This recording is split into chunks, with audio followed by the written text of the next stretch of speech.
Howdy. Election's coming up. I'm going to harangue you one more time. Get out and vote. Vote, vote, vote, vote, vote. I already have. When I was taking my recertification classes to be a voting official, I'm a deputy site manager at one of the polls. I went and I voted early, so I've already cast my ballots. Nah, nah, nah, nah, nah. So the die is cast, as they say. In this case, the ballot was cast, and there's no taking it back. Several interesting things to talk about. And I guess one of the first ones we could start with is a question I got about the assassin and the monk from Blackmore. Were they provided by Arneson, or were those supplied from strategic review submissions? That's the first part of the question. I'll be real frank with you. That they may have some, there may be some influence. I know that Gary crafted the thief, and the only reason we had monks is because Brian spotted wood every time he thought of kung fu on TV. He was a huge kung fu fan, and he wanted to, crawl walls and crap. And so that's why they got in there. I do believe that Dave had a suborder of militant monks in something of his that we may not have included because of, for the sake of brevity. The assassin, in my opinion, is the stupidest thing that you could possibly introduce into a campaign as a player character. Monks aren't bad enough, right? They belong to some order, the sacred knee bone of St. Bartholomew of the Dead Sheep Crisis.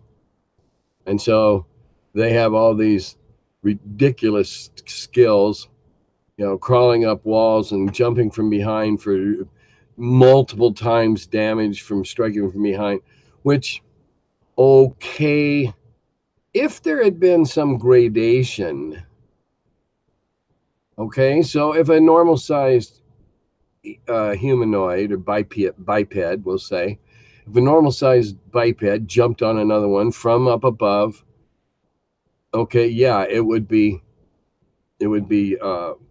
great advantage to the jumper and a great disadvantage to the victim.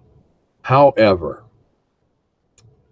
when I have seen monks climb up walls, go across the ceiling, fall on an ogre's neck and kill it, I don't do critical hits, for one thing. Can do sometimes astounding things, but no. The monk is ridiculous. A lot of the character classes are ridiculous and superfluous, in my opinion. In my opinion, they're garbage. Who needs them? Okay, I'm going to be a dread knight from the third circle of the fourth plane, devoted to the worship of Lebtamum, devourer of babies. You need a name for that? I look at the modern stuff and I look at all these silly character classes. The only thing sillier was when they started making race as a class. That was one of the stupid things, in my opinion, that was ever done. Dwarf as a class? Dumb. Dwarf was something you chose when you roll up your stats, because we rolled up stats and kept them. Dwarf was a player character you chose because of the stats you had. Cruddy charisma, brute strength, only average intelligence, constitution like a bear. Okay, you're a dwarf. Can't run for shit, but you're harder than hell to kill. Elf as a class? No, come on. Elves ought to be whatever they want to be. Dwarves ought to be whatever they want to be. The restrictions on dwarven clerics, I think, is ludicrous. Which is going to lead me into another thing here in a minute. I never would have published Monks and Assassins if it hadn't. I'm certain, and I'm supposing, and I'm making suppositions here. I know that Brian was the big push behind Monk because he was running around like a squirrel for several weeks, thinking up, the Monk things and all that. And he was in love with Kung Fu, and he'd come in and talk about last night's episode. And I think he was learning how to play the flute. I wouldn't put it in there because I didn't like him. I thought it was ridiculous. They leveled up too quickly for the phenomenal powers that they had in hand-to-hand sneaky stuff. The assassin is probably the worst thing that any DM can introduce into his character, into his campaign as a player character. They make wonderful NPCs to be hired both for and against the party.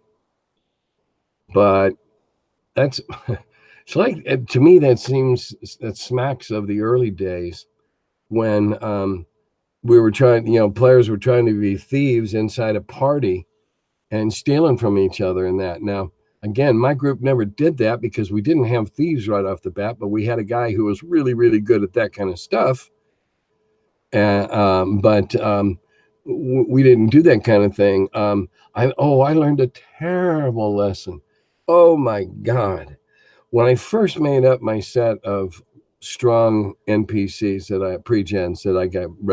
I give out, I have several thieves in the mix, and I gave everybody alignments. Never again. The people who chose thieves were, hey, it says I can do that, and they're stealing from each other, they're palming stuff. Because it's a con. Okay, it's not their home campaign. They probably don't play like that at home. But hey, keep an eye on them.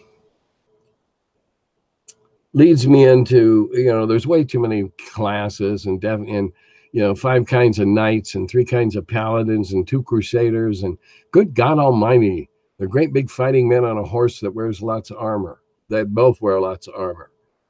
Who they're devoted to or what order they belong to or why they're specially different, all those little tiny nuances, that's all just min-maxing. And I've spoken many, many, many, many times on how I feel about min-maxing. Gimmicks to start with more.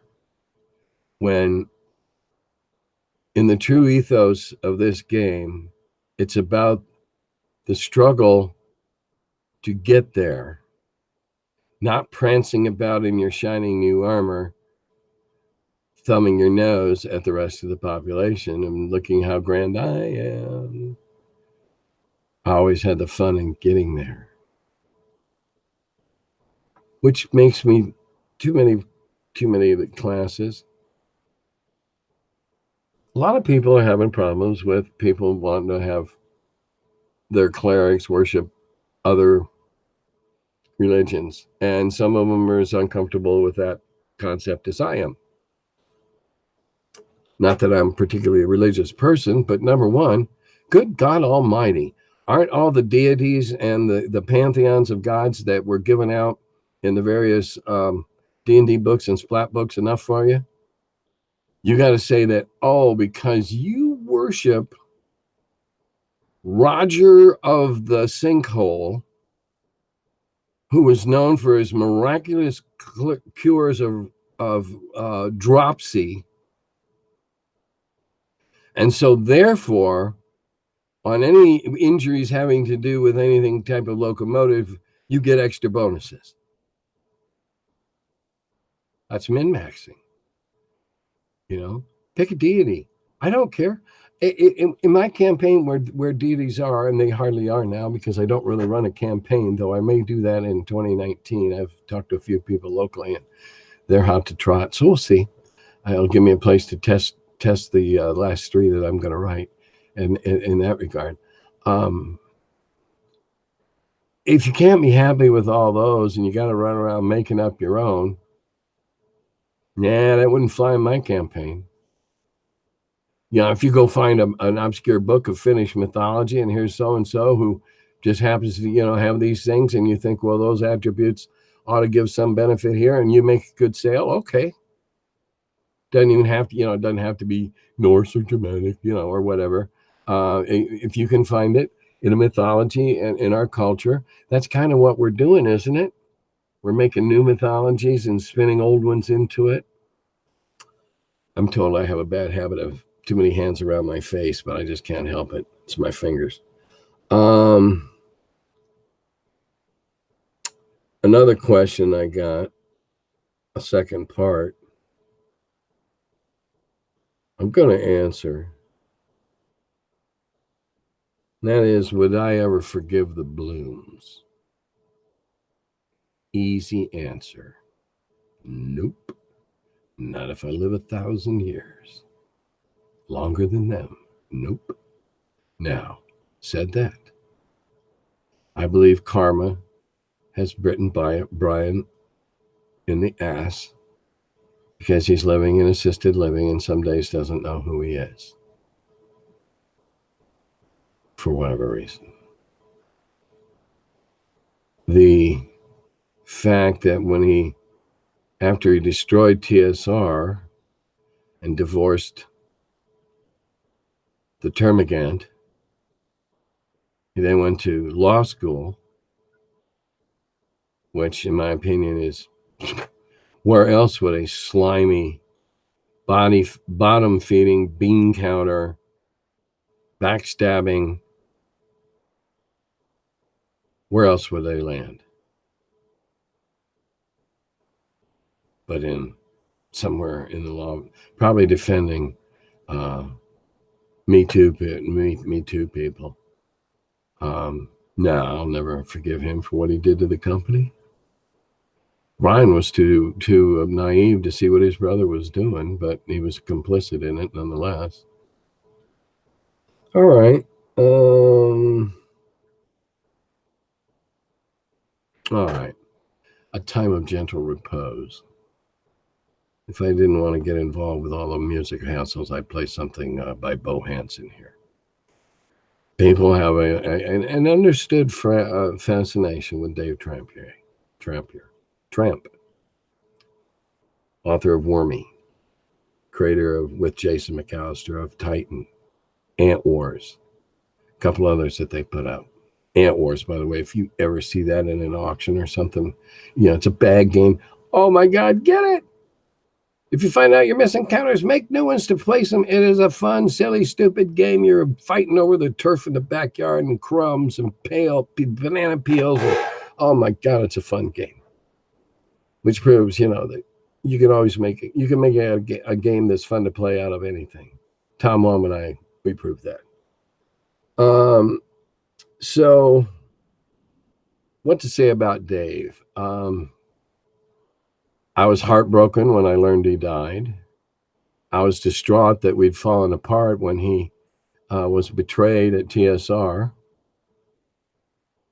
It's no secret what my recreational habits are, and because Dave's dead and I'm not outing him to anybody, Dave and I enjoyed a good bong together, and then we'd go play a board game. Played a lot of Samurai, I think it was called, Milton Bradley Japanese game. Wasn't the greatest game, but it was a precursor. And we raced little scale model race cars, little HO scale race cars that didn't have a post in them. They both went down a track that had little tiny rails on the side to keep them on. And we smashed a few of those up against the concrete wall at the end of the long straightaway. Pardon me. And, of course, we played hours and hours and hours and hours and hours on the sand table playing World War II armor games. And it was from those World War II armor games that I eventually derived the set of self-generating scenario tables that I published in Adventure Gaming, I guess, where you can sit down with dice and generate. The reason it sounds strange now. Miniatures always used to have 3 people involved, 2 participants and a judge, or maybe 4 participants, but there was always a judge. And it was the judge who set up the battle and approved the deployments and stuff. And then when things came up that weren't crystal clear, the judge made the ruling. And the game went on. And then next time you played, the judge got to be one of the players, and that was it.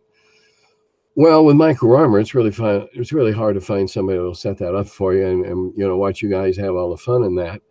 But there's lots of enthusiasts out there. So I wrote up a complete set of charts and tables that would enable you to generate a fairly accurate, historically accurate scenario for the last several months on the Eastern Front. There were, if you had a series of super duper phenomenal rolls, it might look like a Harry Turtledove story. But for the most part, they were pretty accurate. And so you just roll out the dice at each unit, each table of organization was filled out, and you didn't need that third guy. So that came out of those games with Tramp.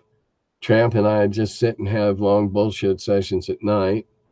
I am extremely blessed because at one time I owned, it's lighter down here than normal. That's our family photo wall. It was, I was speaking of the fact that at one time I owned 2 Tramp originals. I owned the double cover for the Celtic Story issue, and I still have the back cover where I'm driving the sleigh of tiny green dragons with all the original TSR people on board or clinging to or falling out of the sleigh. And that the one I no longer have resides in Hong Kong, I believe. I was finally made an offer I couldn't refuse. The one I still have is I have it insured for even more money. And I believe I'm going to take and make 3 high quality prints, label them as prints, document everything, have it certified. And so each of my 2 children will get a print. My wife will have a print, or she can keep the original if she chooses. And if she doesn't, she wants just a print, she can sell that rascal when I'm no longer here to care about it. What else? Tramp was a bodacious eater. Good pinball player. Oh yeah, good pinball player. When I first met Tramp, this great big redheaded dude with this big wide leather hat that I envied because I was into wearing those kind of hats too, but I couldn't have pulled that one off. And he's kind of big, but he's not really imposing as soon as he opens his mouth because his eyes would crinkle and he'd smile. I was the first outsider besides Jason and Dave that played, was shown the mechanic of and a part of a turn of Titan in the dirt outside of Parkside at Gen Con using sticks and Green Army men and rocks for the various units, and we scratched out the funny hexagonal board that it uses. And we just hit it off. He sent me a wormy, and I said, oh my God, I got to meet this guy. And he was everything I was hoping he was going to be. Just a great, great friend. Too trusting, perhaps, I guess, because I think I think his soul was crushed when somebody at TSR put his nads in a vice and basically took away all his babies, his art. Dave was very possessive of his originals, not like OCD, but every day he knew every month when the printer was coming back if it had a wormy or something, and he always collected the originals. He was just, I wouldn't say obsessive, I think he was just meticulous. And all of a sudden he figured, somebody told him that all that stuff he had in that file didn't even belong to him. And I'm reasonably certain that's what caused his break, both his break and his break from TSR.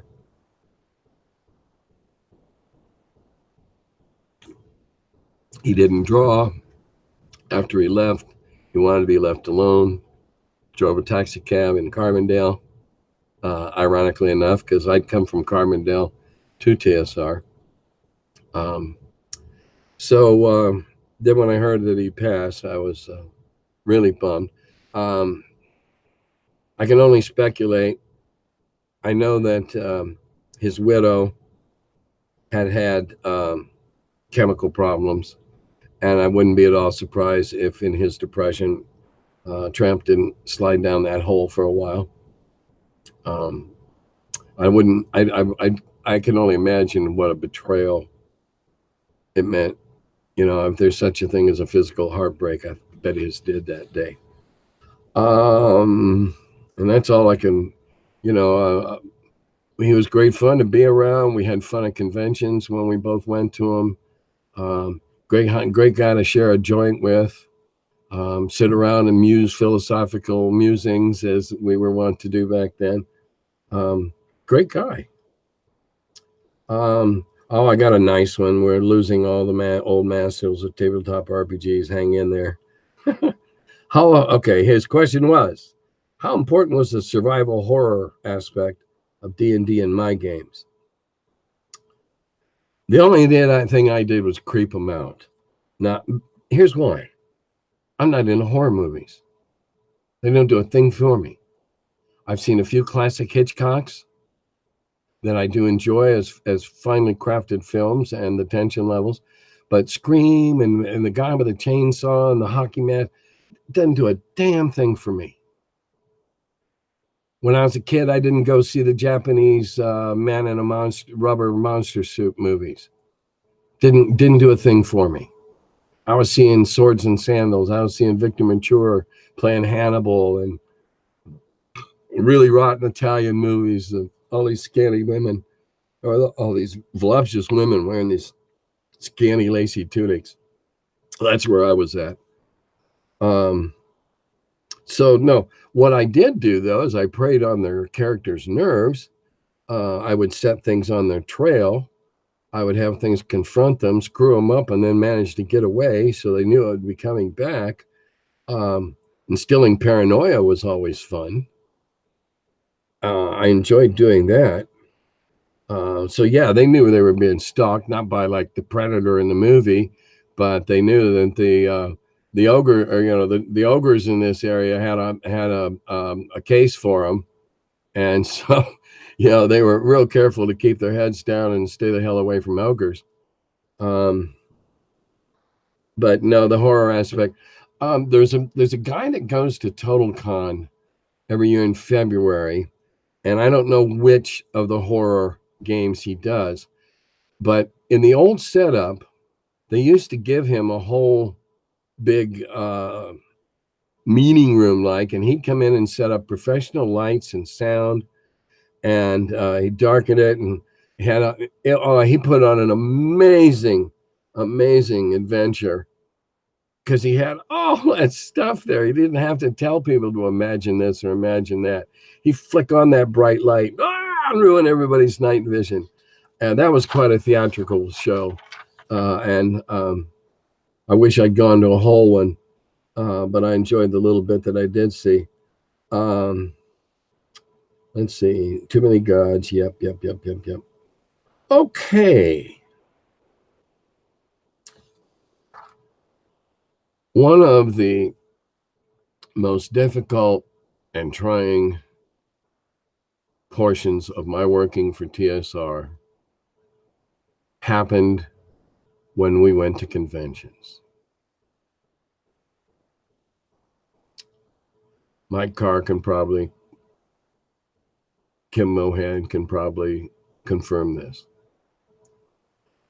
Every time we had a D&D product, they rushed to our booth, and they didn't just buy our new product, which was, yay, that's why you're here.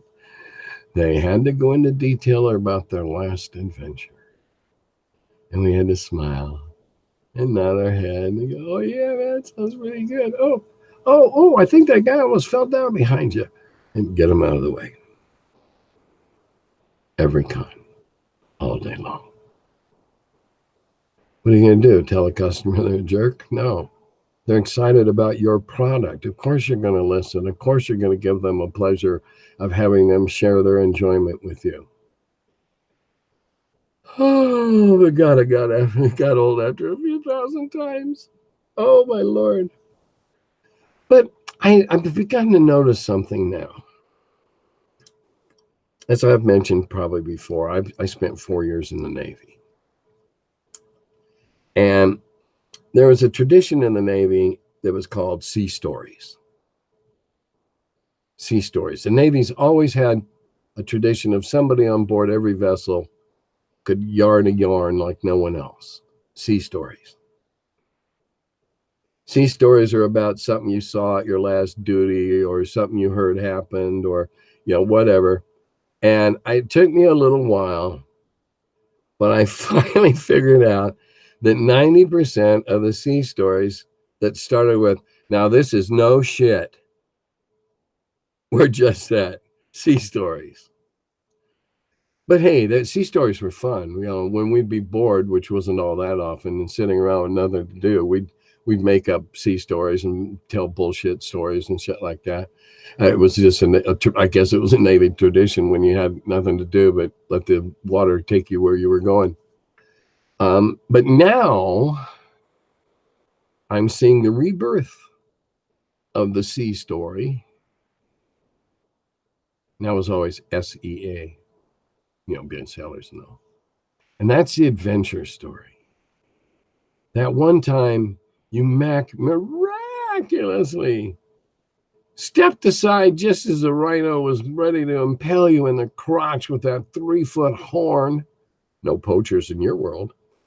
And you were rescued by a friendly spider who dropped a loop over your arms and pulled you to safety. And that quickly becomes a sea story.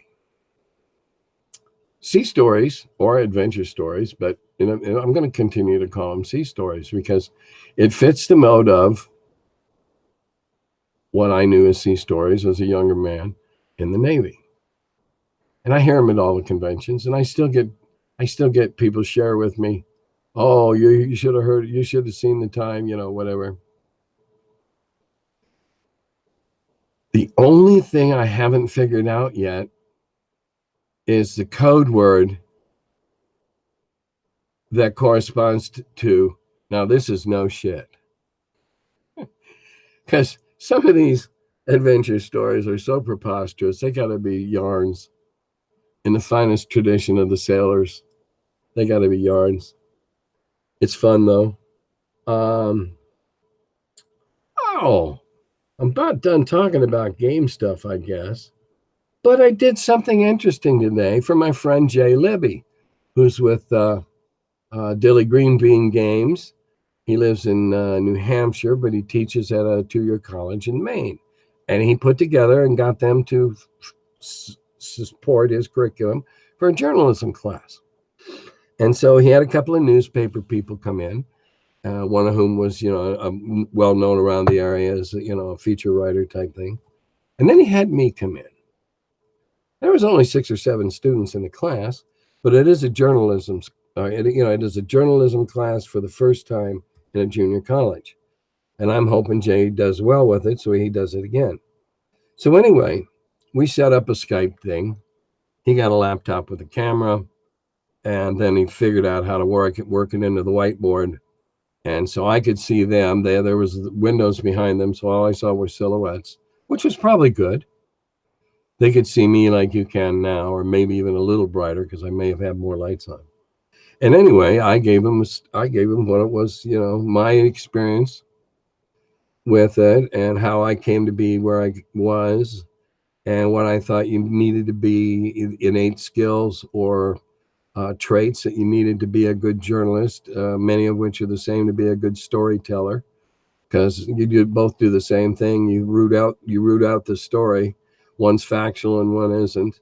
I told them that in 20 years there wouldn't be any such thing as a newsprint newspaper, and that magazines would be extremely limited in scope and very expensive just for terribly focused niche markets. I gave an example. The war game. There's military heritage, military history, which is a monthly. Military heritage is bi-monthly. Then there was military history quarterly, which was a big, oversized, gorgeous, full color wargaming magazine. Well, then it got bought and got shrunk down to the size of the other two and put on the same quality of paper, but left at the same price. And I pointed out that was a really stupid marketing move. People were paying the extra bucks for the quality of the pictures in the paper and the accuracy of the printing, because it was all printed like a flag book. It was gorgeous stuff. And I quit buying it. I'm not going to buy an inferior thing for the same price. So I told him, if you want to be a writer, don't look at newspapers, look at magazines. Look at companies that need people to write.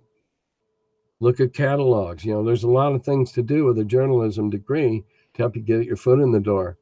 Well, then the young lady in the group said, well, how did you become an editor? This is after I'd explained to her about being a copy runner and working your way up in a news, because I said it was using a traditional newspaper, and I told him to go watch that Spencer Tracy movie where they're running a newsroom. And they asked, well, how'd you do it? I said, well, I was hired as the editor. I said, but I had all those other steps in my background, so I wasn't coming in cold. So I had a great deal of fun. Now, if any of you that are watching this, and any of you that are watching this that haven't subscribed, please do. And any of you that also teach classes on communications, I'm not ashamed to say that when I was in my second year in junior college, I did a presentation on the power of language that was put on tape and then DVD later, that was viewed down in the communications center for a good 20 years. So I can spin a good story. Communications, publishing, journalism. Why you ought to like history class.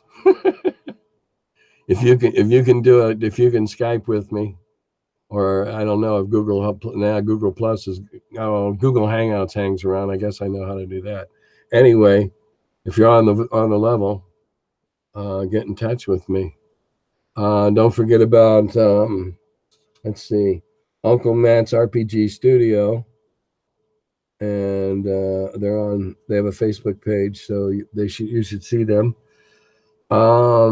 I need some comments. I'm running out of stuff to talk about. The posting on my personal page has not had anything tacked on to it for a couple of weeks. Make comments, please. Ask for clarifications. I, even though I know some people are asking stuff that I talked about a long time ago, they're brand new to finding me. Tell your friends, tell your neighbors. Tell your neighbors, I guess. Good night.